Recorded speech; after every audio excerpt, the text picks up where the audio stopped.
Silence was supposed to mean control. Everyone believed the people around them were harmless, watched, predictable. The mistake was tiny.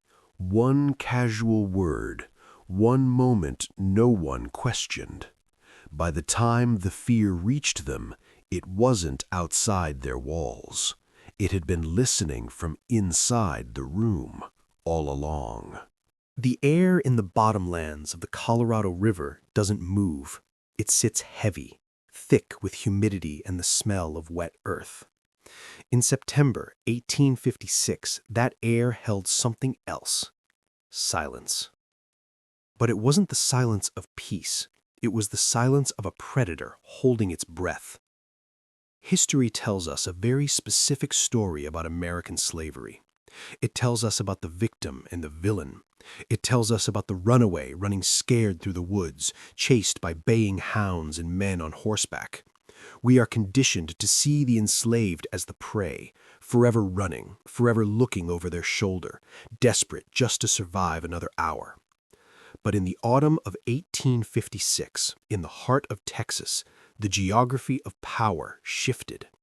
For a few terrifying days, the prey stopped running. They turned around. And when they did, they weren't holding farming tools. They were holding guns. This isn't a story about a riot.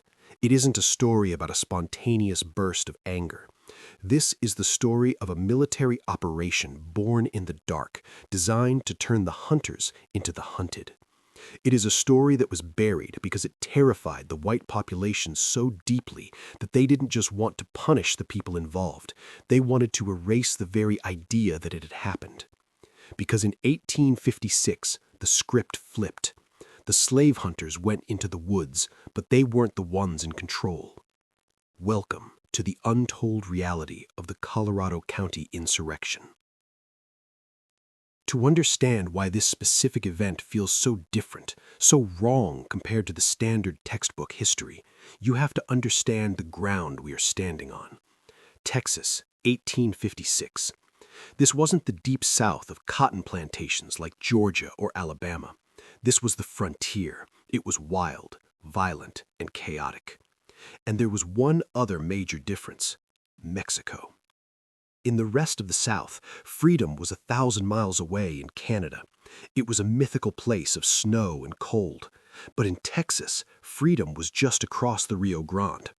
Mexico had abolished slavery decades earlier. They refused to return runaways. If you could cross that river, you were free. This proximity changed the psychology of the enslaved people in Texas. They didn't have to run for months. They just had to fight for a few days. And in Colorado County, the enslaved population was watching. They were listening, and they were planning. The official story, the one written in the panic-stricken newspapers of the time, calls it a conspiracy. But looking at the evidence now through the lens of tactical analysis, it looks less like a conspiracy and more like a coup. The unsettling truth that hits you when you dig into the court records is the level of organization. This wasn't a mob, it was an army in waiting. They had hierarchy, they had officers. There were generals, captains, and lieutenants, titles assigned not out of play but out of function. They had supply lines, they had intelligence networks that moved faster than the white mail service. But the most disturbing detail, the one that kept the white population awake at night long after the violence ended, was the weapons. Slaves were forbidden from owning firearms. It was the cardinal rule. A slave with a gun was a death sentence. Yet when the veil was finally ripped away in September, the white population found stockpiles. Not just stolen shotguns, but pistols, Bowie knives, ammunition. How? This is where the narrative usually gets lazy. People assume they stole them one by one. But the investigation revealed something far more complex. They were buying them. They were trading for them. There was a black market operating right under the noses of the masters, where poor whites and Mexican travelers, indifferent to the laws of the planter class, were selling lethal force to the very people who were supposed to be powerless. The plan was brutal in its efficiency. It wasn't about escape and evasion. It was about elimination. The objective was a coordinated strike. On a specific night, the organized cells across multiple plantations would rise simultaneously. But they weren't going to just run. They were going to secure the perimeter. They planned to kill the slave owners, yes, but specifically the slave hunters, the patrols, the overseers, the men whose job it was to stop them. They intended to take the horses, they intended to take the best weapons, and they intended to ride to Mexico not as fugitives, but as a cavalry. The tension in the script here comes from the realization of what almost happened. This wasn't a fantasy. They had the numbers. In Colorado County, the enslaved population was massive. On some plantations, they outnumbered whites 10-1. If the plan had executed at 100%, the county would have been wiped off the map in a single night. So, why haven't you heard about the time the slaves hunted the hunters? Because of a single missed signal. Criminal conspiracies, whether they are modern drug cartels or 19th century insurgencies, almost always fail for the same reason: human error under pressure. It began with a whisper, a distinct change in behavior. In late August, the white population started to feel uneasy. It's hard to quantify, but the records speak of a sullenness, a lack of fear in the eyes of the workforce. The dynamic had shifted. The deference was gone. The crack in the dam happened when a few slaves were overheard discussing the timeline. The information was fragmented, but it was enough to trigger the paranoia of the white settlers. A committee of safety was formed. This is a polite historical term for a vigilante mob with the power of a judge, jury, and executioner. They began to interrogate, and when we say interrogate, we have to be clear about the reality. This wasn't police work. It was torture. They whipped men until the skin was gone. They utilized fear and pain to extract names, and slowly the scale of the plot began to emerge. But here is where the story takes a sharp turn into the deadly manhunt referenced in the title. Usually, when a plot is discovered, the conspirators scatter, they hide. But in Texas, some didn't. They were armed. There are accounts of patrols riding out to detain suspected ringleaders and finding themselves staring down the barrel of a pistol. The hunters rode into the slave quarters expecting submission and found a standoff. There was a specific incident involving a slave named Frank. When the white vigilantes came for him, the illusion of control shattered. The narrative of the helpless slave evaporated. These men were ready to die, but they were going to take people with them. The county descended into absolute chaos. It wasn't just an investigation, it was a war zone. The white population barricaded themselves in their homes. They stopped sleeping.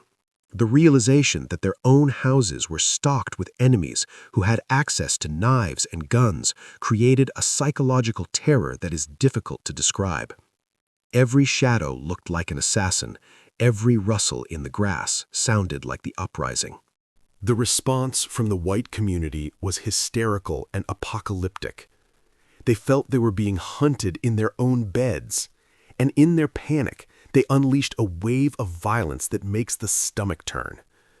They didn't just want to stop the revolt, they wanted to exorcise the demon of resistance.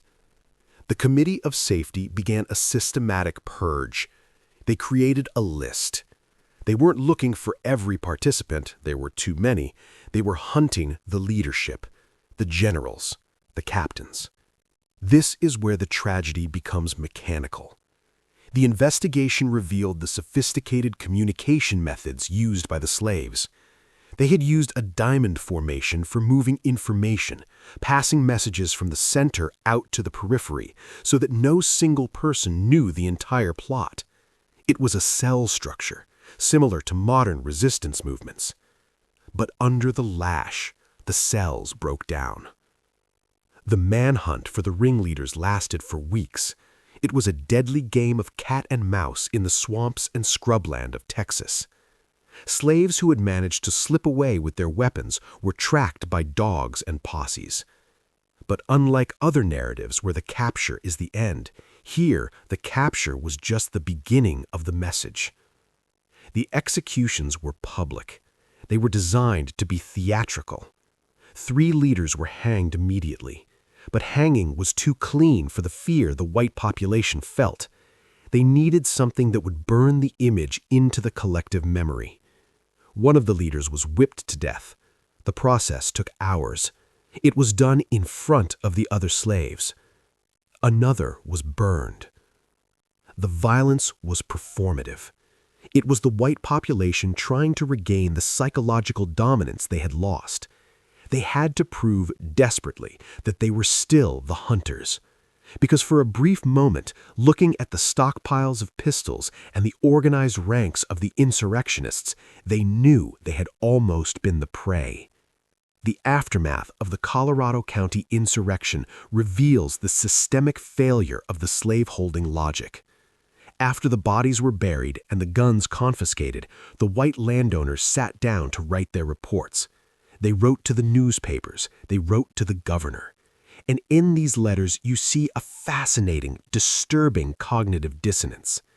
They couldn't accept that the black population was intelligent enough to organize this on their own. They blamed white agitators. They blamed Mexicans. They invented a phantom enemy because the reality that the people they viewed as livestock were actually capable of complex military strategy was too terrifying to accept. They convinced themselves that their slaves were happy, simple, and loyal, and that they had been corrupted by outsiders. It was a desperate lie told to patch up a shattered worldview. But the records show the truth. The organization was internal. The leadership was black. The desire for freedom didn't need a white agitator to spark it. It was burning hot all on its own. There is a particular detail in the court records that haunts this case. It's about the passwords. The insurrectionists had developed a system of passwords to identify friend from foe in the dark. Simple words, common phrases, things you would say in passing. It means that for months, right in front of the masters, the slaves were confirming their allegiance to the revolt. They were planning their own liberation while serving dinner, while tending the horses, while fixing the fences. The rebellion wasn't happening out there in the woods. It was happening in the living room. This is why the Texas 1856 case matters. It destroys the Gone with the Wind mythology. It strips away the comforting lie of the paternalistic slave owner and the childlike slave. It exposes the relationship for what it really was, a state of war, a hostage situation that lasted for centuries. The deadly manhunt wasn't just the week the white patrols chased the slaves. The manhunt was the existence of slavery itself. It was a system where one group had to constantly hunt, watch, and suppress another group that was constantly probing for a weakness, waiting for a moment, sharpening a knife. When we look back at Colorado County, we shouldn't just see the tragedy of the failed revolt. We shouldn't just see the brutality of the executions. We should see the moment the mask slipped. We should see the image of the enslaved man standing in the Texas heat, holding a pistol he wasn't supposed to have, looking not at the ground, but directly at the horizon. He didn't make it to Mexico. The plot was betrayed. The overwhelming force of the white vigilance committees crushed the movement before the full offensive could be launched. But the fear they instilled, that succeeded. For decades after 1856, the people of Colorado County lived with a ghost. The white population never truly relaxed again. Every time a tool went missing, every time a fire started mysteriously, every time a group of workers fell silent when a master walked by, the memory of 1856 rushed back. They knew that beneath the surface, the war wasn't over. They knew that the property was watching, and they knew that if the circumstances were right, if the vigilance slipped for just 1 second, the hunters would become the hunted again.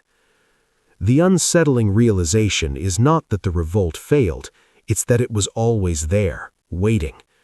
The history books often frame these events as anomalies, troubles, disturbances, but 1856 proves that the drive for freedom is not a passive dream, it is a tactical imperative.